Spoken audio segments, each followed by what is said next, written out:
partners, and I call them partners in local government, and understand sort of their needs, and they are very key stakeholders in the bill that we are about to write. So for that reason, we have representatives from counties, cities, and townships that will be with us today. And so consider this an overview hearing similar to the ones we had with state agencies. But this is with our local units of government. And so with that, once we get a quorum, when we're close, we'll do the minutes. But I don't want to delay our hearing, and so we'll start with our county panel. And it is a panel. And I will leave it up to you, Ms. Bryduck, in terms of how you want to handle who speaks and when. And welcome everybody to the committee. And as you make your way up to the microphone in the desk, please state your name for our record, and we'll begin. Well, I'm Abby Bryduck from the Association of Minnesota Counties, and thank you very much for the time on the agenda today and for your attention. We've got a couple, we're going to present together with the MICA Association, and we've brought a couple county engineers also to spice things up. So I will, we're going to start out with Wayne Sandberg from Washington County, and I'll turn it over to him. All right. Thanks, Abby. Mr. Chair, members of the committee, thank you for your time this morning. Again, my name is Wayne Sandberg. I'm with Washington County, Minnesota. Also here today from counties is Al Goodman from Lake County.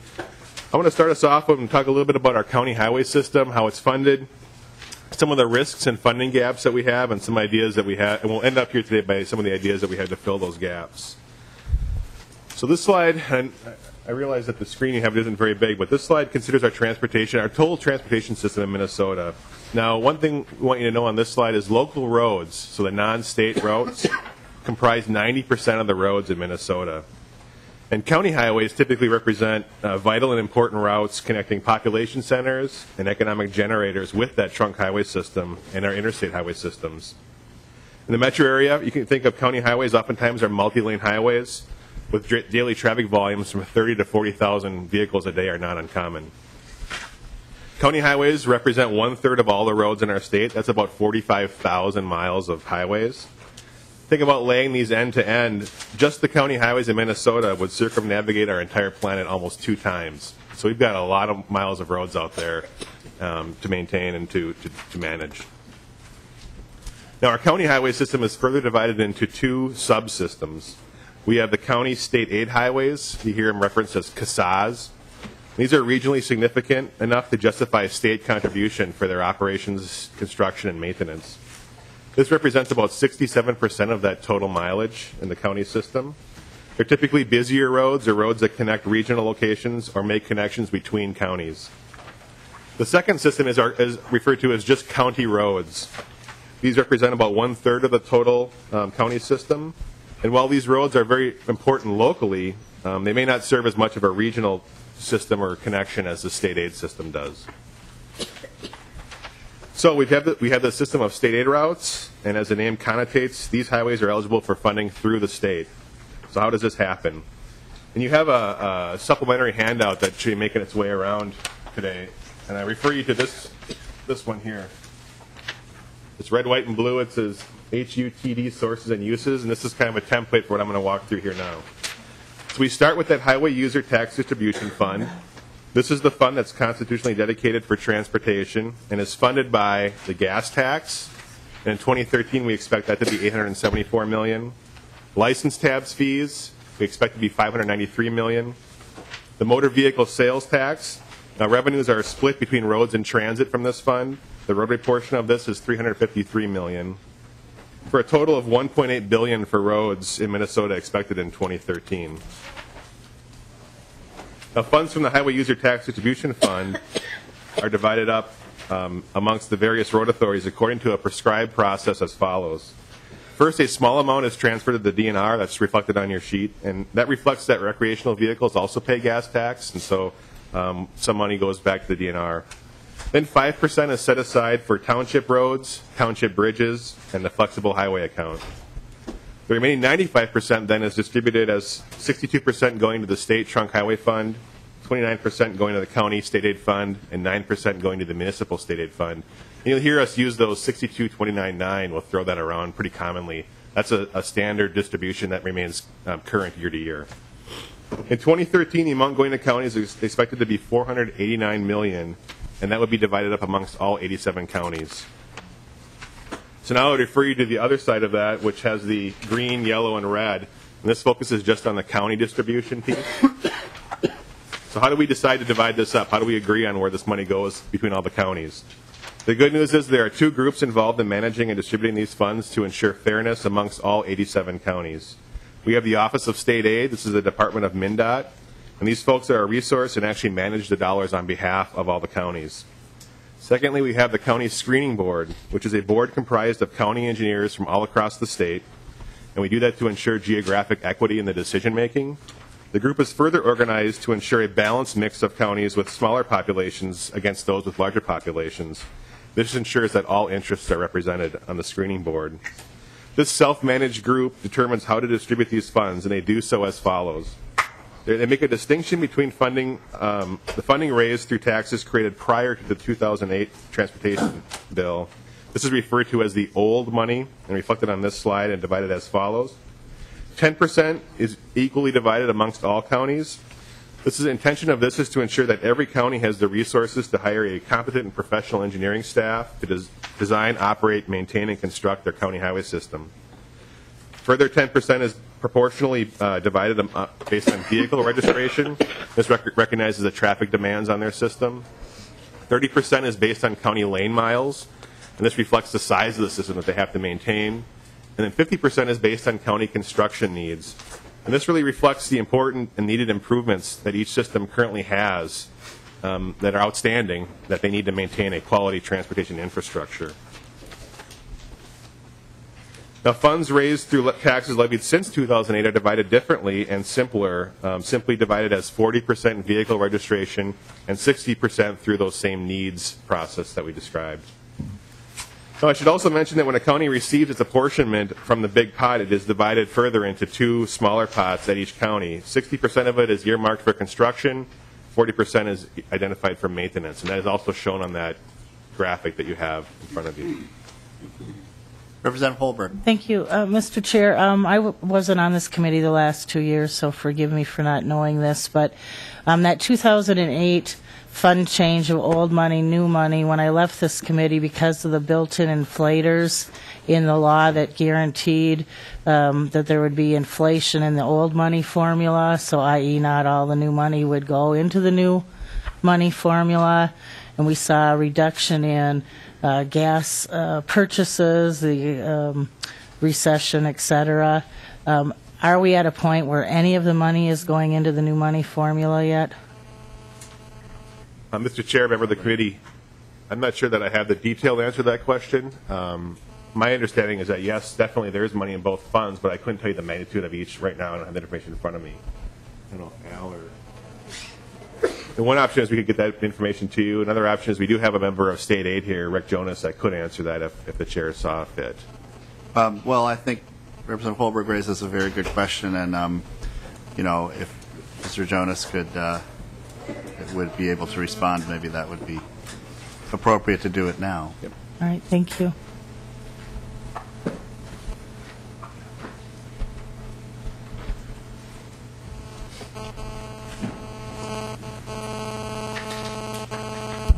Mr. Jonas, welcome back to the committee. Thank you, Mr. Chair. My name is Rick Jonas, Deputy State Aid Engineer. Representative Holberg, would you please repeat the question? Certainly. In that 2008 legislation that provided for a new formula for the quote-unquote new money, it also included inflation factors and hold harmless under the old money formula. And the last time I looked at this, it was either 2 or 3 years of new money. There was never any new money because of the inflation factor through, continued to build the old money formula. And so what my question is have we gotten to a point where any of the new money is actually being distributed by the new formula? I understand the question. Mr. Jonas. I understand the question. Yes, the 2008 legislation provided for a new distribution formula between the counties, and it's called the excess sum. And basically, all of the new monies that were created by the 2008 legislation are directed to go into that excess sum. There was some discussion about an inflation protection to the original money called the apportionment sum, which is not really there. So basically, the pre-2008 money goes into the apportionment sum and is distributed 50, 30, 10, 10. And the excess sum, which is the gas tax and some of the increases in the tab fees, that goes into the excess sum, which is now receiving, I think, just over $100 million into that excess sum. And they have established a relationship now because all the new monies are in place, and they're both rising at a couple of % per year, according to the forecast. And if I might, Representative Holbrook. the last time I really dug into this, if you took the county state aid apportionment by county against what their need number was, the range of need that was funded went from, I believe, like 20% to 137%. And I'd be curious if you could maybe make the runs for the last 4 years to see if we're making any 3 years, 2 years. I mean, I'm not in a big hurry, but I'd like to see the trend line on whether we're going to see any compression of that. If we've seen any compression, is poor Hennepin County still only getting a fraction of their needs, or we see some counties getting more than 100% of need? I'd be curious to see how those new formulas are working against the need portion of the formula. And the chair would be interested in that as well. Mr. Jonas? We could certainly do that, make a couple of runs to show. The excess sum, the new money since 2008, is definitely shifting money towards the population centers and the growth areas of the state. So that's, you did accomplish what you were looking for there, at least to some extent. And so, just before you leave, Mr. Jones, so that raises a question then that I have related to this. I had a group of county engineers visit last week from Kitson and Pennington and Beltrami, that part of the state, and so they shared a graph that they were concerned about this. I personally was kind of advised them necessarily not to necessarily go there, but they were very concerned about the fact that they were receiving, quite a bit less money under this new formula. Would that be consistent with what is that what you're saying here as well? Mr. Chair, under the formulas as they exist right now, both the apportionment sum and the excess sum are sensitive to traffic counts and to population, and both of those are decreasing in parts of Minnesota, and therefore they're receiving smaller pieces of the pie. Okay. And are you hearing from MnDOT from these counties and county engineers? And is this becoming now an issue that we ought to be looking at? We certainly hear about it. We discussed it at the screening board that Wayne talked about earlier. I don't think that anything has reached a level where it needs outside intervention, in my opinion, right now, other than I think the counties and cities would collectively agree that the pie is too small for them. They all are feeling pain, and they are all noticing their construction programs diminishing compared to the construction needs. The dollars aren't stretching as far. Okay. Well, members, this is interesting and important, and you may hear, especially out in greater Minnesota, about this. And but Representative Earhart. Well, Mr. Chairman, it doesn't say the formula is not working correctly. It just says that's the demographics that are happening. Exactly. We need, we probably need more gas tax money to pump up float all the ships. Well, and that, Representative Earhart, I hear that. I hear that.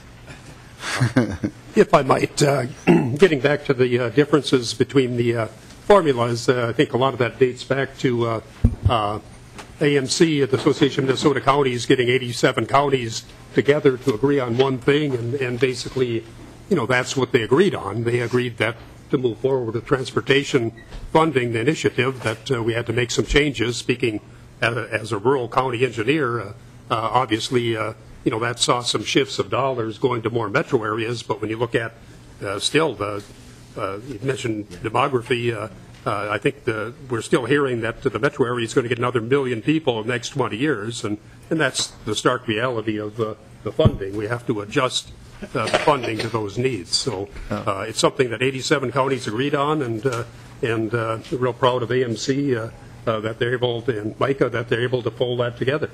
Well, thank you. And then just next time, Mr. Goodman, when you speak, just let us know for the record your name and your title, and when we get to you. And that's no small feat for the AMC to do that, because I know how contentious and divisive this issue can be. So let's continue on. If there's no further questions, with Mr. Sandberg. All right. Thank you, Mr. Chair. So now we just talked about the state aid system. Now we're going to transition into the county road system. So these are not eligible for state aid. The primary funding sources we use are property taxes, the aggregate production tax. Counties that have commercial aggregate operations can levy a tax on each load transported in their county. The metro counties actually have another option too that a few have implemented, and that is the wheelage tax.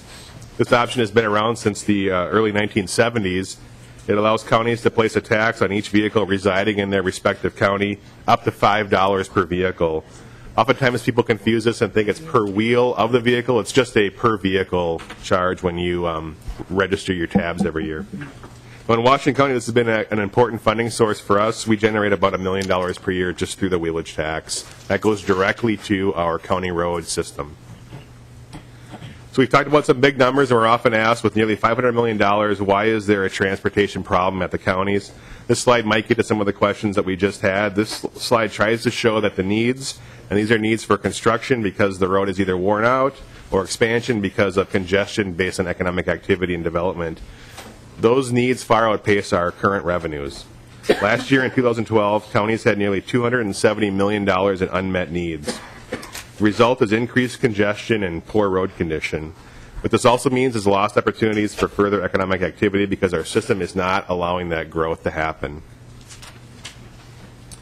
Now, to help fill that gap, another funding source we consider is federal funds. Not all county highways are eligible for federal funds. Our system is divided into state aid and non-state aid routes, which we've talked about. It's also further divided by functional classification, or the function that each road serves. Without going into too much detail on functional class, just know that only roads eligible for federal funds are those classified as major collectors and above. These are going to be the busier roads in various communities. This amounts to 59% of the state aid system, or 49% of the entire county system. Now, we receive about $100 million annually from federal funds for counties. This funding is divided up through the 8 area transportation partnerships, or ATPs, in a competitive process that considers safety, traffic volumes, regional significance, and a host of other criteria. In the metro area, the Met Council and the Transportation Advisory Board operate as the ATP, as an example. Now, no discussion would be complete on county transportation without mentioning transit. In 2008, you created the Metropolitan Transportation Area Sales Tax, which allows counties to join a joint powers board, and by doing so levy a quarter-cent sales tax. That's 25 cents per $100 on sales items, with the exception being motor vehicles, which we have a flat $20 tax. This funding is to be dedicated for transit, and all 7 metro counties were eligible to join.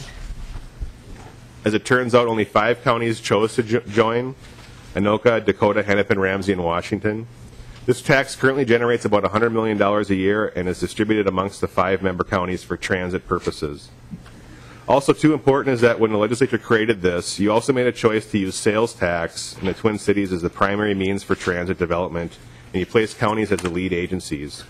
Now, we're not alone in using sales tax. Similar communities across the nation do also use sales tax for transit development. Now, CTIP's vision is a network of connected transitways, fully integrated with other transportation elements. And this map does show that vision. It reflects the work done also by the Met Council and CTIP jointly work on implementing the Met Council's vision for transit in the Twin Cities.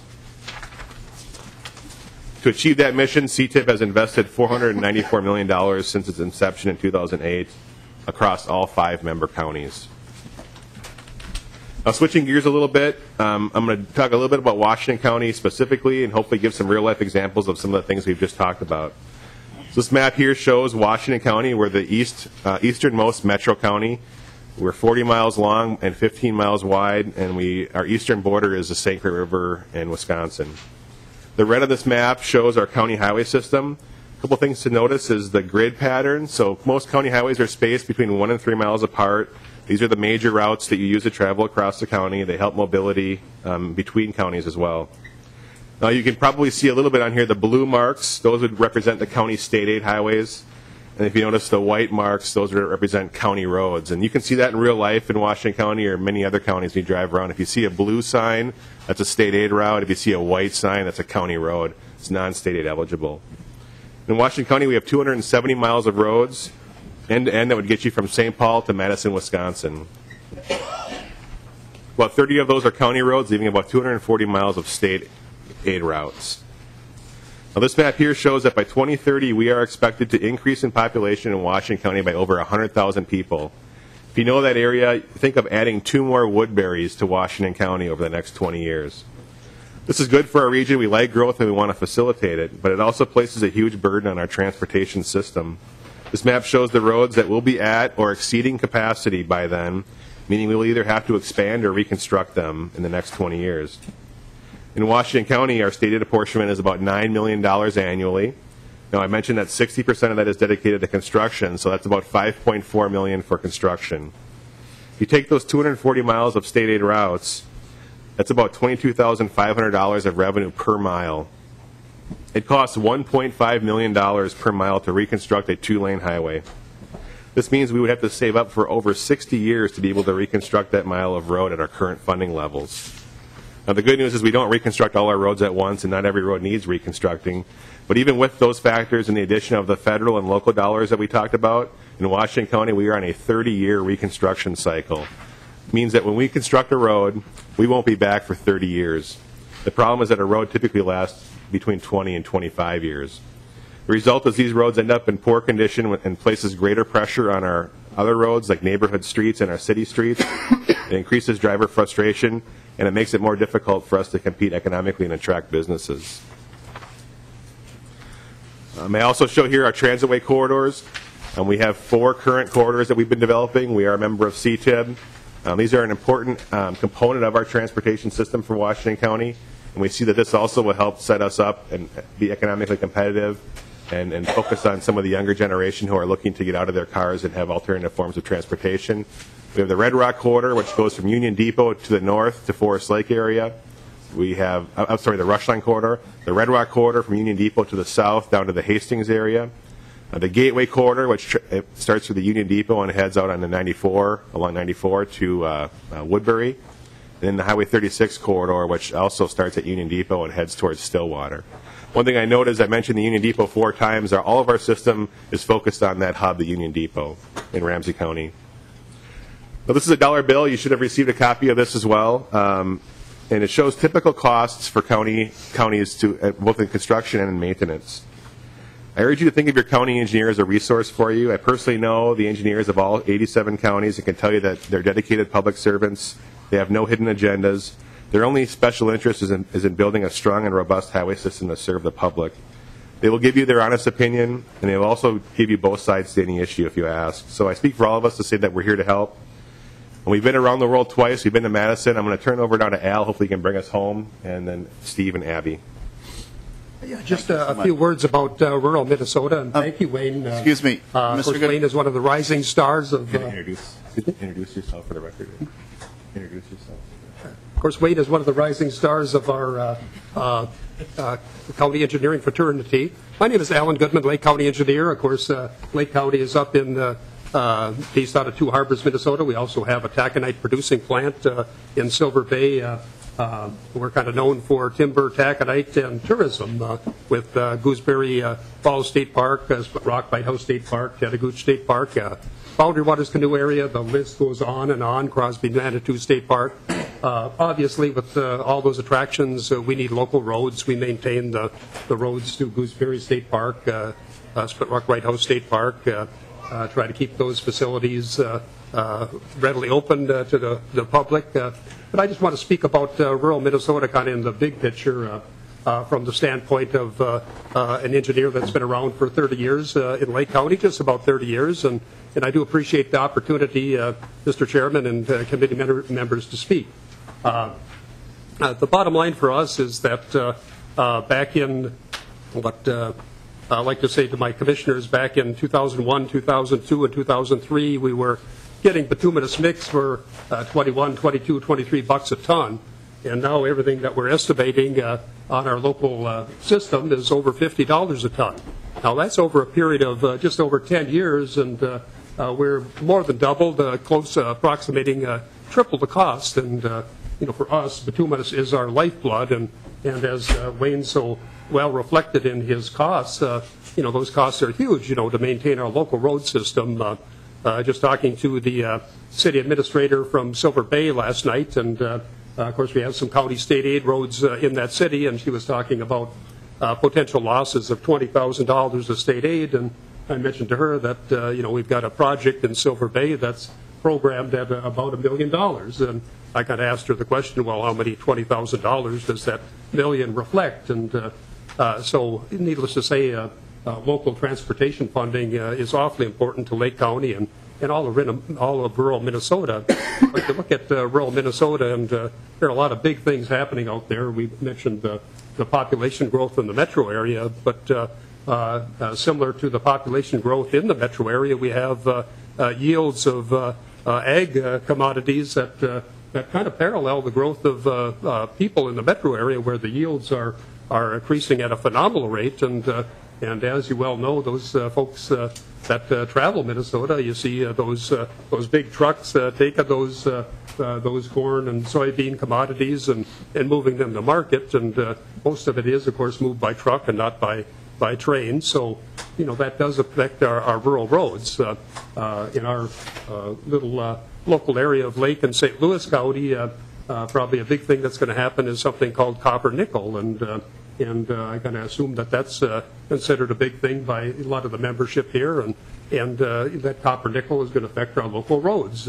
I'm not sure how Twin Metals is going to get that copper nickel, from here to there in Lake County, and as it happens, the mother lode is right under what's called our Spruce Road in Lake County, and somehow or another they're going to have to move that stuff to a producing plant if and when that all happens. And since it's the world's #1 deposit of copper nickel, I assume it's going to happen. But I guess the other thing we're looking at, a recent announcement about, and I like to consider Olmsted County kind of a rural county, but what's going to happen with the Mayo Clinic down there? I mean, they're talking $3 billion of investment of their own money. I mean, that's going to affect local roads in Olmsted County and the whole surrounding area, because that workforce has to travel from somewhere to get to the destination. And these are all big things for the state. It's not just a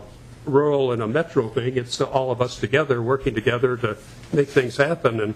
And like my thought with the administrator from the city of Silver Bay, it seems to me that every dollar that Mr. Earhart might think about anting up for, and Mr. Hornstein might think about anting up for transportation for the state of Minnesota, is those local dollars are probably a local dollar that the local property tax base doesn't have to support. So, I guess the bottom line for us is that we want to continue to survive in rural Minnesota and keep on shipping our products down to the metro area, and of course a lot of our young talent as kids go through high school and want to attend college and maybe even work in the metro area. So it kind of goes back to that transportation bill of 2008, where 87 counties, all the MICA counties, all the rural counties through Association of Minnesota Counties came together and proposed a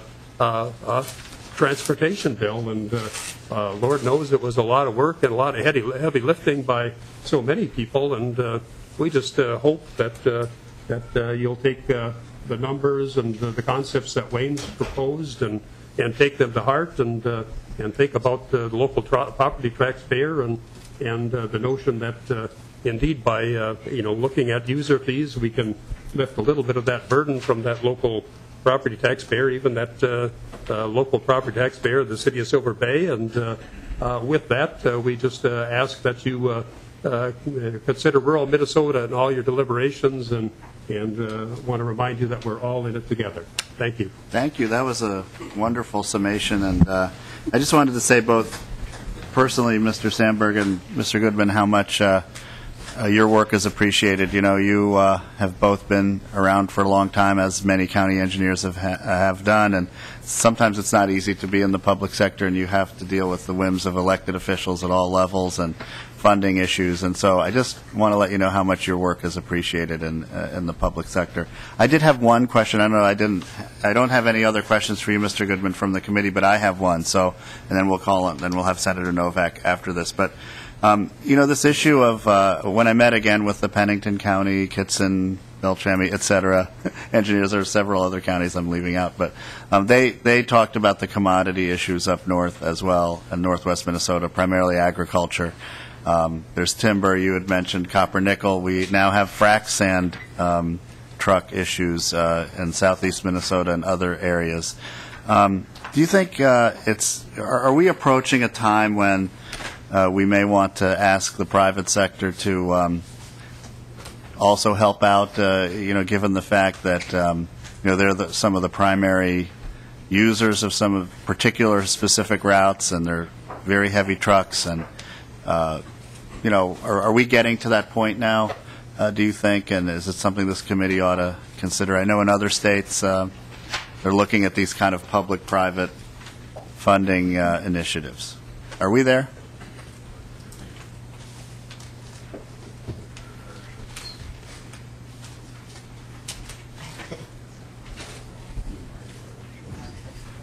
Yeah, at the local level, it's kind of difficult to conceive of that. I think that certainly in Olmsted County, somebody's going to have to put everybody's head together and make those things work. In regards to copper nickel, I dare say that if they're going to look at transportation, there's going to have to be some help, from the investors to make sure that happens. That being said, long term, both Lake and St. Louis County realize that there are, dollars that will flow in the form of, new taxes that come to the county, whether it's a production tax or some other tax. And but to have the upfront money to make those things happen, we're all going to have to be innovative, to make those things work. I think that more use of bonding, perhaps on the local level, might have to be done. Just assuming that the dollars, will be there to pay for those bonds. And Mr. Chair, if I could add, our roads are the vital link to get these products to market. Clearly, that's the route that they're taking with trucks. And you're also, as a committee, going to continue to be under pressure to allow ever increasing truck weights, so that these companies are more efficient. And think of our roads as a consumable product. You lay a road down, it can only handle so many trips of a big truck, and then it wears out. And so these vehicles, these heavy loaded trucks, consume vast amounts of our road versus what a passenger car does. So the bottom line is, yes, we're going to have to figure out a way to fund these things to keep these roads vital, or we're going to lose the opportunity to bring these products to market. Now, what role they have, that's for you guys to decide, but I certainly think that we are in that direction. Okay. Thank you. Senator Novak, welcome to the committee. Thank you, Mr. Chairman. For the record, my name is Steve Novak. I represent, the acronym is MICA, stands for Minnesota Inter-County Association. It's an organization that's about 45 years old, currently represents 12 counties in the areas of tax and budget, health and human services, criminal justice, and transportation, which of course is why we're here today. Specifically, we represent Benton County, Blue Earth, Carver, Dakota, Olmsted, Rice, St. Louis, Scott, Sherburne, Stearns, Washington, and Winona. So if you look on a map of Minnesota, basically we represent the counties that are the suburban, ex-urban part of the metropolitan area, And then we represent a good number of the larger greater Minnesota counties that have large regional centers inside their counties. So St. Louis and Duluth is an example, Blue Earth and Mankato, Olmsted and Rochester, so on and so forth. Two of our counties, as was noted earlier, Washington and Dakota, are members of the CTIB organization that was created in 2008 and have voted to authorize the 1/4% sales tax. In addition to that, historically, MICA has been affiliated indirectly and most often directly with the Minnesota Association of Counties and the Minnesota Transportation Alliance and other organizations that work to try to make sure that there's adequate funding for the overall Minnesota transportation system, roads, bridges, transit, on an ongoing basis. And we're involved in that effort again this year. A lot has been mentioned already by the county engineers, and many other things will be mentioned in the presentation by the Minnesota Association of Counties. I do want to specifically reference for the committee a couple of issues that will be before you before the year is over that have a direct positive impact on the counties that have them now. The wheelage tax, which applies only in the metropolitan area. There will be a proposal to make that option available to all 87 counties in the state at the discretion of their local county board, as the possibility of an additional 1/4% sales tax in counties for specifically road and bridge work. And the last thought I will leave you with, having had the opportunity to be on your end of the table in the past, you're listening to all sorts of organizations that provide you with all sorts of good things that need to be funded, and you only have so much money. But in the exercise of looking for the expenditure of state dollars in a way that brings you a return in the form of job growth and permanent infrastructure support that aids the overall state economy on an ongoing basis, I would make the argument that your consideration of funding to counties for road and bridge work is maybe the best example of a true public-private partnership we have in Minnesota. Basically through the state and local governments, whether it's the gas tax on an overall state perspective or a wheelage tax at a local level, those funds are generated by the public sector. The projects, the specific projects that the money goes to fix and build are designed by gentlemen like this that you heard from today. And I should say ladies and gentlemen, because we have a number of women who are county engineers now in Minnesota. They do a great job. So the point is that the framework for those projects is usually outlined by the public sector. But the vast expenditure of those public dollars is put out on bid to the private sector in terms of various types of road construction firms and others. And because of other laws we have in Minnesota and other kinds of negotiations, on the whole, the private employees that are hired by those private firms are organized employees, and as a result, those dollars provide top wages. They're usually fully benefited jobs. And then the final positive for you in the equation is the result of the work, which is either new or rebuilt bridges, new or overlaid roads of various types, intersections that save lives, and a variety of things like that that almost always, as has been referenced, have a shelf life of 20 to 50 years. So I would argue and ask for your consideration of various types of funding that help enhance that type of activity, because I think it responds both politically and in the greater sense with substance to what it is we usually talk about around here, which is the wise use of tax dollars, high quality expenditures, a result that the public can recognize as being beneficial, and a long-term shelf life to that benefit. So with that, I'll rest my case. Yeah, and thank you.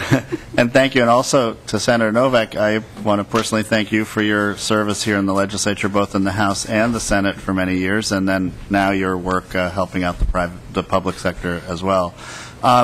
Members, we want to move quickly to get to our panel of city officials. I don't know, Ms. Brydeck, if you have any closing comments or thoughts, but we will, some of the ideas that Mr. Novak had mentioned, this quarter cent and the wheelage tax, I mean, I imagine we will be hearing that, those ideas in bill form when we get, into our specific bill hearings, which will start in a couple of weeks. So, Ms. Brydeck, final comments. Thank you. So I'm aware of the time. Abby Brydeck, AMC, again, aware of the time, so I'll do some self-editing. There's just one thing I wanted to mention that I don't think we got into too much is about the opportunity to do some bonding for our local roads and bridges. And there is a proposal, a bill this year that will request $64 million for the local road improvement program and $20 million for bridges this year. We can put those dollars to very good use, and especially in our rural areas, as we've talked about, where there are a lack of options, there declining demographics. This would really help with our farm-to-market arteries. And interest rates are low. It's a good time to take advantage of that opportunity. So I want to make you aware of that, and again, AMC also supports a new revenue, a balanced, comprehensive package, taking care of all of our regions and modes, and expanding some local government tools so they can sort of self-empower them to do some more funding on their own scale. So thank you again for your time, and of course my contact information is there, and otherwise I think you know how to get in touch with the rest of us. Thank you very much. All right, thank you very much. And as the city folks are making their way, we do have some business before the committee, and that is our minutes. Oh, great. Thank you very much, Representative Howe. Representative Howe moves our minutes from February 7th. All those in favor signify by saying aye. Aye. All opposed, the motion prevails. And I also wanted to welcome a big, warm Transportation Finance Committee welcome to our guests from the Elk River Chamber of Commerce that are here today. And we really appreciate your visiting the Capitol. And we of course, area chambers have been really strong partners of this committee in terms of our recognition that good transportation infrastructure is a key to developing our economy, creating jobs, and our business climate in the state. So thank you very much, and you'll be hearing a presentation from our city partners on transportation. And so, again, very important players. And Ms. Finn, do you want to sort of be the gatekeeper here? And sure. Mr. Chair, members, my name is Ann Finn, and I represent the League of Minnesota Cities. I want to briefly introduce the League of Minnesota Cities President, Betsy Hodges, who serves also as a council member in the city of Minneapolis. And she's going to kind of kick things off for us, and then I'll go through our presentation. Welcome to the committee, Councilmember Hodges, and also my council member in the city of Minneapolis, who does a great job. And appreciate your being here. And welcome to the committee. Thank you, Mr. Chair. Thank you, members of the committee. I am Betsy Hodges, and I am president of the League of Minnesota Cities, and thank you very much for holding this hearing. Statewide transportation funding is critical to the people who live here and the people who conduct business here in our communities. Moving people and goods well and efficiency is crucial to the health of our state and to our economy. And the League intends to be an active partner with you in advancing transportation funding and policy legislation. Please use the League as a resource as you work through this and other legislation this year. And I will turn it over to the expertise of Ms. Finn to walk through more specifically the positions that the League has. Thank you. Welcome to the committee, Ms. Finn. Thank you, Mr. Chair and members. I'd like to start today by telling you just a little bit about the League of Minnesota Cities and the cities in Minnesota, and then I'll move on to talk about our local transportation initiatives. The League is a statewide organization. We serve 832 of Minnesota's 853 cities. Our smallest member is the city of Funkley, Minnesota, with a population of 5, and that's in Beltrami County. Our largest city, of course, and member is the city of Minneapolis, with a population just over 382,000. We generally do serve all cities statewide, even those smaller ones that don't belong as members. When they call and they need legal advice or help, we certainly are happy to provide that. We, in addition to advocacy, also conduct research, provide education and training. I mentioned legal services, risk management and assistance, and we also operate an insurance trust. So this is just a snapshot of the kinds of cities that make up our state. 139 are in the 7-county metropolitan area. The remainder, the 714 cities outside the 7-county metropolitan area, of them, only 36 have a population greater than 10,000. So there's a lot of small cities out there. Statewide, 352 cities have a population of less than 500. And 500 cities, well over half, have a population under 1,000. The point in sharing those numbers is really to illustrate for you that Minnesota's cities are diverse, and it's sometimes difficult to make generalizations about what all cities want or need. That said, I'll try to speak in general terms. I'm going to spend just a couple minutes on talking about airports because that is an important part of our local infrastructure, but I'm going not to go too much into transit. Todd Olson from the Metro Cities Association is here, and he's kind of our resource on transit, so if you want to get into some of that, I know he's willing to come up to the table. But I'm going to talk about mostly airports and roads. Let's start with airports. There are 135 publicly owned airports in our state. 7 of them are in the metropolitan area, with the Minneapolis-St. Paul International Airport being the big one, and then 6 reliever airports.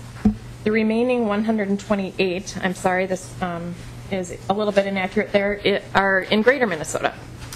And in greater Minnesota, airports are typically owned and operated by a city. That said, there are also some other unique situations out there, including city-county partnerships, airport authorities, and there are township airports as well. The State Airports Fund is the primary source of funding for municipal airports, and this is an account that's made up of dedicated funds derived from aviation fuel taxes, aircraft registration, and airline flight property taxes. The State Airports Fund is managed by the Minnesota Department of Transportation, and in addition to the State Airports Fund, some federal funding is available for airports, and that really depends on their eligibility and by the action that the federal government takes. To help balance the state's budget in 2003, unfortunately, the legislature transferred $15 million of those dedicated funds from the State Airports Fund to the general fund. It was briefly repaid in 2008 and then taken again in 2009. The state is statutorily required to repay that $15 million, but that obligation comes after the state is required to repay the remaining $1.1 billion in school shift. So needless to say, the League is very supportive of repayment for the funds. $15 million may not sound like a terrible amount of money, but it goes a long way at a small airport with maybe just 1 or 2 runways. I'm going to spend the remainder of my time today talking about city streets. And this is something that is common to all cities. Cities are responsible for the roads under their jurisdiction. Municipal streets make up about 14% of the roadways in Minnesota. Now we're talking about the street in front of your house, the system that gets you from your curb to the county system and the state highways. The quality and design of these streets has a huge impact not only on drivers but also on transit users and pedestrians. And perhaps more importantly, this system is critical to attracting and retaining businesses to support the local and state economy. And I just wanted to call attention to that the photo in the we have a postal truck, Representative Benson. Nice touch. He's long and distinguished career in the postal service. Mr. Chair, I'm hoping there will be something for everyone in the presentation. Yeah. The most pressing need at the city level is the ability to do maintenance on schedule. This maintenance is critical if we're going to preserve our investments. We know that for every $1 we spend on maintenance, those things like seal coating and overlays, we save $7 in costly repairs. And this is another way to explain the importance of maintenance. And this is something I think is just a brilliant graph of how the city engineers describe what happens when the roads are not maintained on schedule.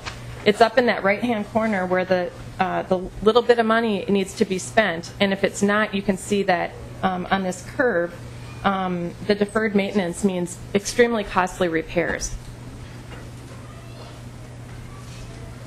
Cities are also involved in new construction, and this is sometimes necessary, of course, due to growth and to attract economic investments.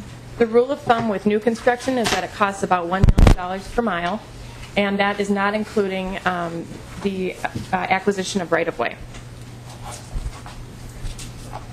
The city street system, kind of like what you just heard from the counties, is divided into two systems, the municipal state aid system and the city street system. Now here's that graph again. You're going to see this chart repeatedly. And if you're like me, you may find yourself in a social setting trying to explain it to somebody because it's really kind of the basis for how all the state funds are distributed in transportation. I put the city portion of this in red, the 9%.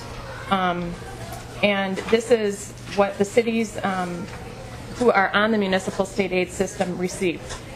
Most currently, that number was about $149 million. Now, who gets the 9% of the 95%?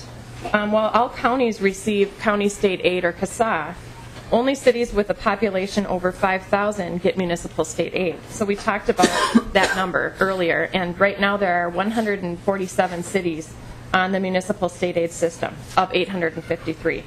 And those cities that get municipal state aid can use the monies for up to 20% of their streets. The distribution of municipal state aid is based on a formula, just like the county state aid dollars. And municipal state aid streets have specifications. They must meet state requirements. So municipal state aid really isn't getting the job done for cities. Most cities are ineligible.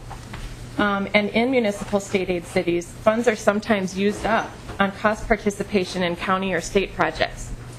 These are things like when a city has to move utilities so that a trunk highway can be rebuilt or realigned, or when a city needs to change the access points on a bigger part of the system. That comes at a cost to the local units of government, to the cities. And in fact, in some cases, it chews up the entire apportionment of the municipal state aid that they receive in a given year. Also, Excuse I me, should Ms. note. Finn. Yep. Representative Metza has a question. Thank you. Thank you, Mr. Chair. I was just wondering, for future use, if you could send out for the rest of the committee members a projection on if we lowered that threshold from 5,000 to what seems to be a more fitting number, a little lower, seeing as how few cities are actually getting that state aid outside of the metro area, I'd imagine, and our regional hubs, just what that funding difference would look like on average. Okay. For a lower threshold to say 1,000 or 2,000, somewhere in there for the city size. Right. And Mr. Chair and Representative Metza, we've had some of those conversations, and what ends up happening is that if we expand state aid to more cities, that 9% piece of the pie gets cut into more pieces. So the cities that are receiving it now would then have their amount adjusted downward, and of course then it would bring some new cities onto the system, which would be a nice thing for those. But we try and work on issues where our members have consensus, and this would be a really tough one. But I think we should, in fact, look at those numbers, and I'd be happy to get that for you. Thank you. So the bulk of the city street system is really the non-municipal state aid system, and this is the part that Representative Metza was really talking about. 84% of city streets are not on the municipal state aid system. They are funded with property taxes, local government aid, and special assessments. Now, less common is some cities will get assistance from the county. Usually it's not discretionary money that they receive, but counties have been helpful to some of our communities. And in some cases, cities are able to successfully negotiate developer fees. Some of the funding challenges for local streets, and I include with that city-owned bridges, is that city budgets are strained. Special assessments, that tool is just not working well, and I've heard Representative Earhart talk about special assessments before. It's a very difficult tool to administer, and they are extremely unpopular with the property owners in cities. The reason that cities have had, in recent years, had a lot of trouble using it is that there's a benefit test that comes along with a special assessment. In other words, when the city imposes the special assessment, it cannot exceed in cost to the property owner the amount that it is improving the value of the property. And that benefit test has become increasingly hard to prove, both because of the volatility in the housing market, but also because cities are, people are saying that if there was a road there before and there's a road there again, it really doesn't help the value of the property. So we're seeing that fewer and fewer cities are even trying to administer special assessments. Another challenge is that maintenance is affordable, but it's not always a high priority. It's easy to defer maintenance when the road looks good. And so that's when cities have to make some of those decisions. And, when it comes down to keeping another service going versus repairing a road that looks fine as it is, sometimes they're choosing not to do the maintenance on schedule. And then finally, tax-exempt property, places like churches, hospitals, and college campuses do not pay property taxes. So when cities are building infrastructure with property taxes, those properties are not paying. Excuse me, Representative Howe. Thank you, Mr. Chair. My question is, and I've got a city in my jurisdiction that has 44% of its property non-taxable. And the special assessments now affect those properties, but the property tax doesn't. Do you have any suggestions on how to fix that? Because the non-taxable properties actually cause a lot of the wear and tear and use of the system. And so as we know that special assessments aren't very practical anymore in use, and dealing with that jurisdiction is very difficult to come up with a solution. Mr. Chair and Representative Howe, in just a moment I'm going to be talking about an initiative that would hopefully capture some revenues from those properties, and I may even swing by your office with a bill jacket.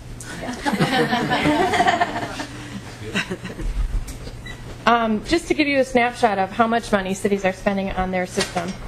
In 2012, the state auditor reported that cities spent over $476 million for maintenance and repair. That same year, they spent almost $154 million for street construction and improvement projects. So on the whole, this makes up about 19% of city expenditures. So in spite of significant investments, the municipal street system is aging and funds are not keeping up. Many communities built the bulk of their street system all at once as the community was developed, and that means it needs to be replaced all at the same time. And as I mentioned earlier, competing priorities mean deferred maintenance and advanced deterioration. We know that it's unlikely, at least in the near future, that many more cities will start receiving municipal state aid. We also know that special assessments and property taxes aren't going to become more popular. So what if revenues remain flat? If that happens, our local road system will continue to deteriorate, and we believe that our local economies and our state economy will suffer. We also know that property taxpayers will continue to bear more of the burden for the replacement cost. And Representative Howe, then getting to your question, this is an initiative that I'm going to talk about that the League has proposed in recent sessions that we believe is a good way of at least starting to get at this problem of capturing enough revenues to do maintenance and repairs on schedule. Our initiative would give cities the ability to create street improvement districts, and this is enabling legislation that we are seeking, so no city would have to do it, but we would give them another tool. And this is the League's top transportation priority for 2013. So how would it work? Cities are creatures of the state. We can only do things that the state allows explicitly in statute, and so this would enable cities to impose districts.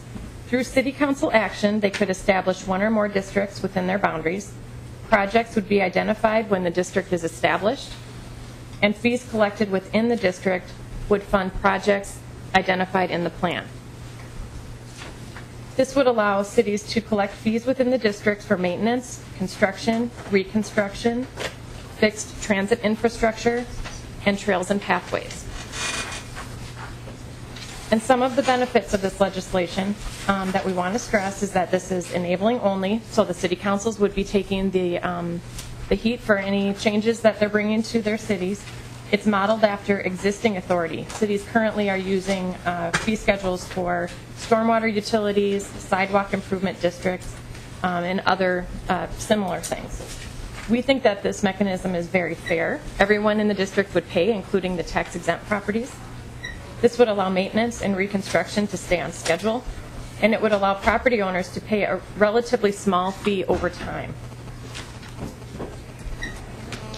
I'll leave you with this. I was having lunch at one of our local establishments at University and Rice with my colleague Todd Olson from Metro Cities, and he opened his fortune cookie, and look what we found. The road to success is always under construction. My hope is that this is a positive sign for the 2013 session. And with that, I just want to offer that I'll answer any questions you have, and I look forward to working with all of you during this upcoming session. And please, as Councilmember Hodges said, we are a resource that we hope you will use. Thank you very much. It's been very informative. Are there any questions of the League? We have one more testifier for this panel. Oh, Representative O'Neill. And can you just further define just a little bit? You said relatively small fee over time for the property owners. Can you define that just a little bit more for us? Sure. I kind of want to grasp a little bit more. Ms. Finn.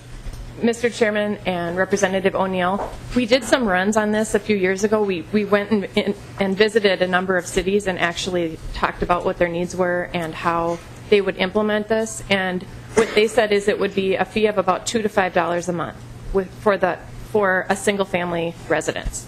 Now, it would probably be higher for a larger property that generates more traffic, places like the superstores and some of those. But we do anticipate that cities would implement this proportionally. And I think, given the kind of work that the League has done in the past, we would help develop some kind of best practice for how to implement a district so that it doesn't disproportionately disadvantage anyone. Thank you. So we have Representative Bernardi and then Representative Howe. Okay, thank you, Mr. Chair. And Ms. Flynn, have you had, has your group talked about the cost of the rules? You talked about the state rules for building your roads. Have you talked to focus this on the financial part? Have you talked about the implications of that, of things that you have to build that are overbuilding or you don't need that are costing cities more money? Mr. Chairman and Representative Bernardi, we have had those conversations, and I assume what you're talking about is the specifications that are required when a road is built. We really trust our partners at MnDOT, and we are very involved in the process of determining how those structures are built, and so we tend to think it's a pretty fair way of doing things. But there are occasions when a city asks for a variance, and there's a process for that if they think that the specifications are unnecessary. I think our bigger issue really is what I talked about in terms of cost participation with county and state roads, and that's where cities really have a lot of expenditures that are beyond their control. Thank you. Representative Howe. Thank you, Mr. Chair. My question stems to the improvement districts. Would that be approved by the voters, or would that just be at the city council level? Just the enacting legislation you're looking at, how does that affect that? Does the voters approve this, kind of like a referendum, or is it just the city council gets the authority? Ms. Finn. Mr. Chair and Representative Howe, the way that the language has been in the past, as Representative Hornstein has actually carried this legislation for us, it is the responsibility of the City Council to have a public hearing process, but there is a notification process, just like when they do a special assessment, to the property owners in the district. So they would have to go through a public process to establish the district, but no, we do not have a referendum requirement as the bill stands now. Thank you. I see no further questions. Before I call on Ms. Dewar, we have another group visiting us from the Isaiah organization, so welcome to the Transportation Finance Committee. Nice to have you here. And thank you to the League of Cities and your good work, and we'll look forward to seeing your legislation before the committee.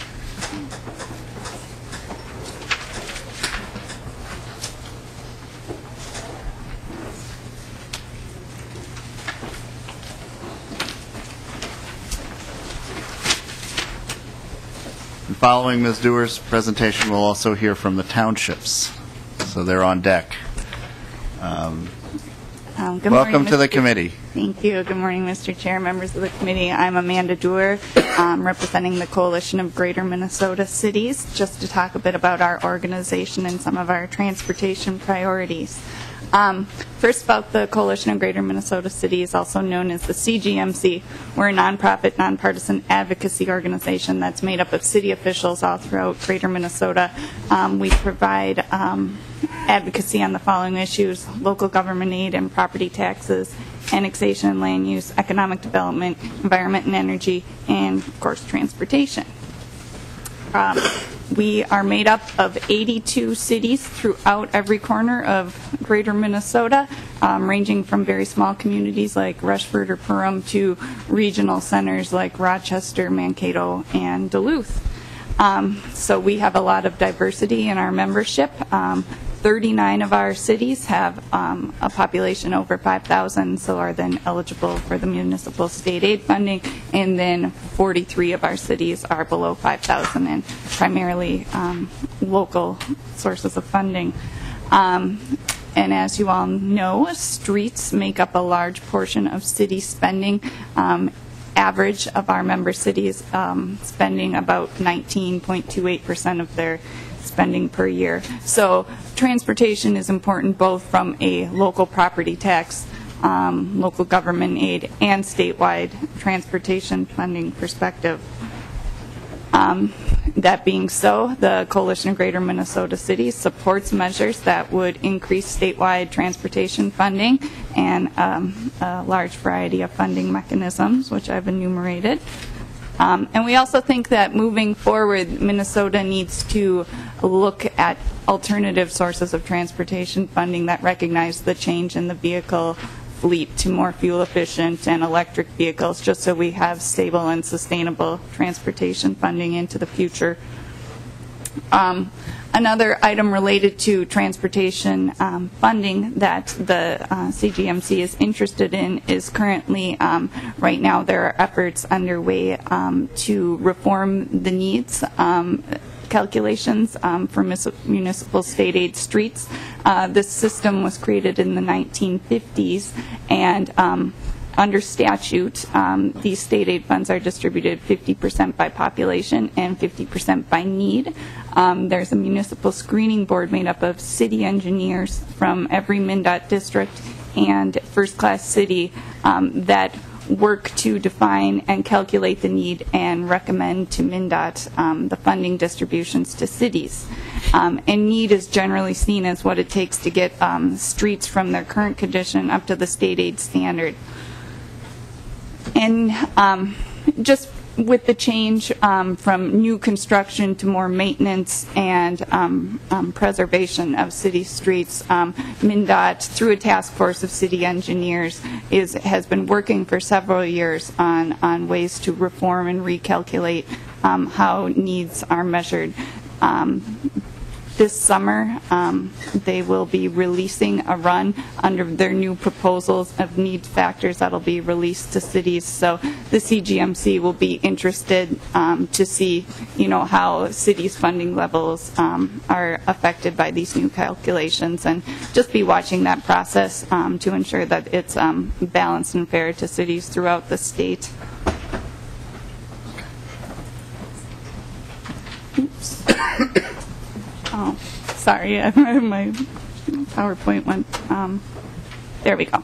A program that the Coalition has supported in the past and will continue to support is the TED program, Transportation for Economic Development.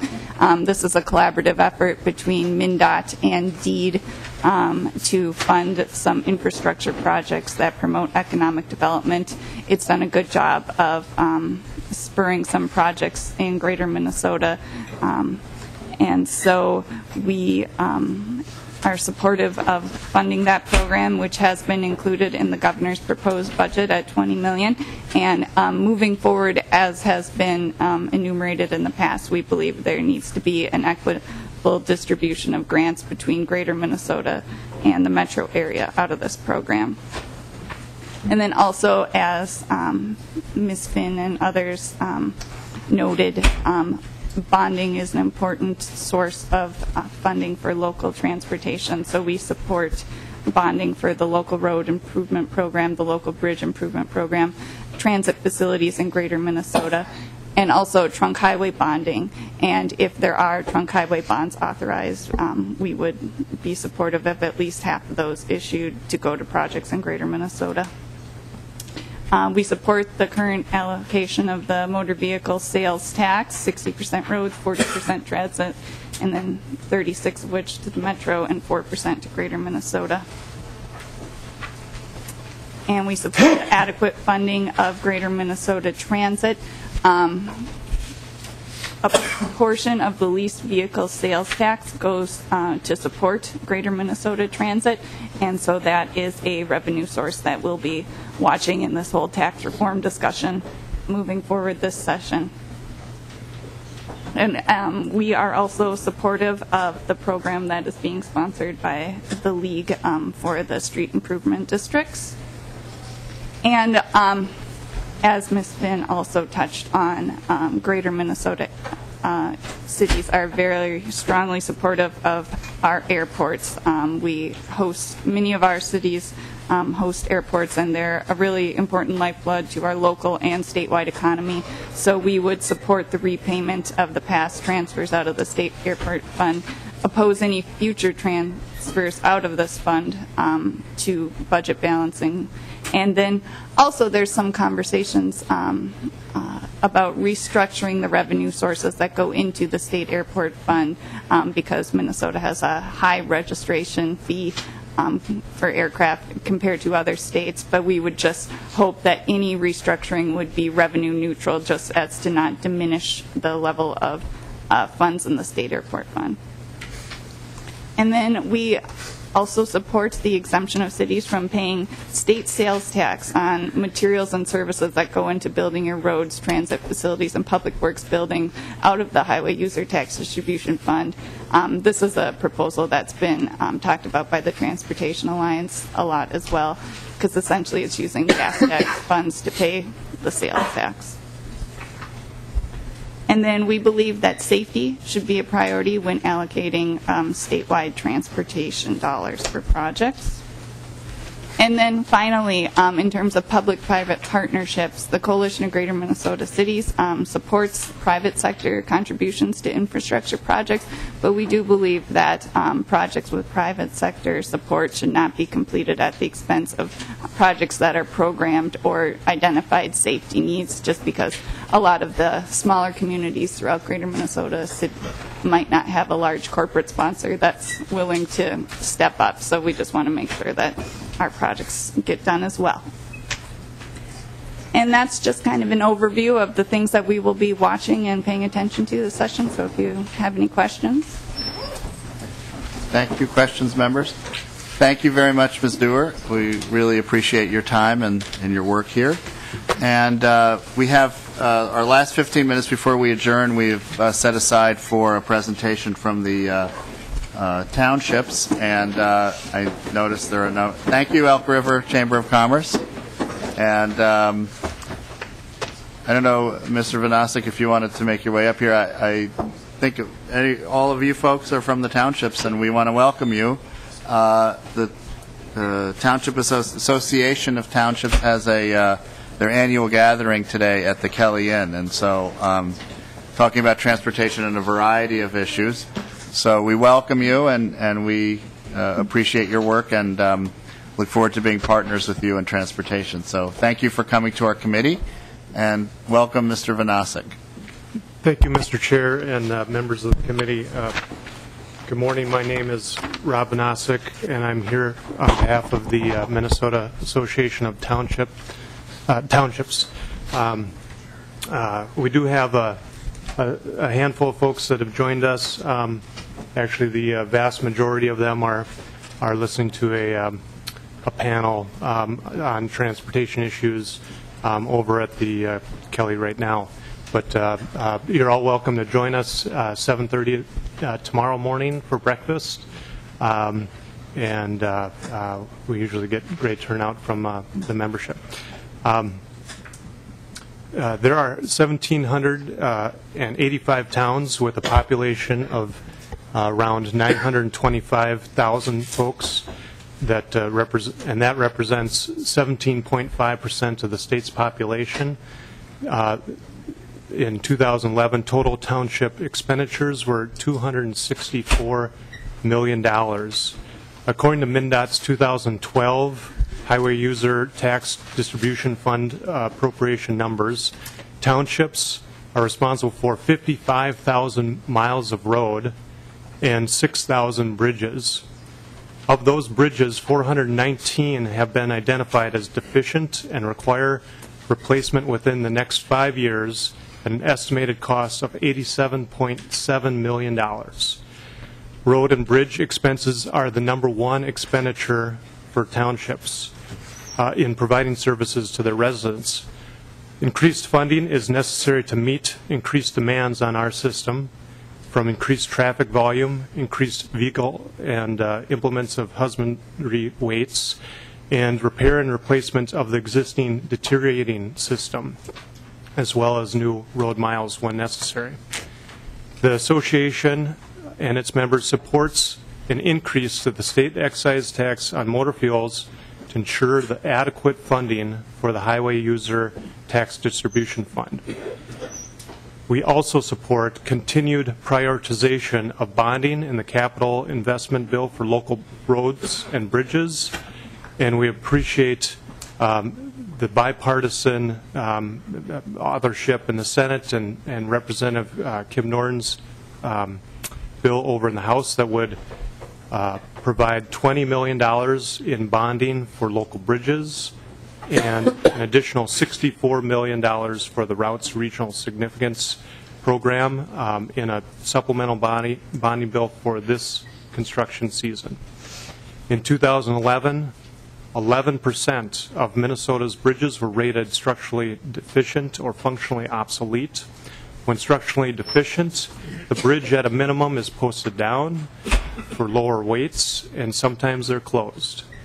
In rural Minnesota, this sometimes requires farm equipment and school buses and emergency vehicles to travel great distances on long detours, and the length of travel time can have a negative impact on the local economy. In recent years, many of the newer farm equipment implements that have manufactured are so wide that they're unable to cross bridges in their most compact formation and on these older, functionally obsolete bridges. As your members have heard again, and will hear again and again, our rural roads have a traffic fatality rate triple that of other roads and highways in the state. Townships have, thanks to this body, had assistance improving road conditions via upgrades to signage, as well as improvements to railroad crossings, but many safety challenges still remain. From the most recent audit on town finances by the state auditor, townships are spending 25% more on roads and bridges than they were just 5 years ago. In aggregate, statewide, townships spend 38.2% of our expenditures on roads and bridges. That equates roughly to $153 million. And the vast majority of that is property taxes. The auditors has where we've actually spent less money on other things and found savings elsewhere. The auditor also found that townships have gone from being 58.6% property tax reliant in 2002 to 73% property tax reliant in 2011. As mentioned earlier, increased demands have required increased investment.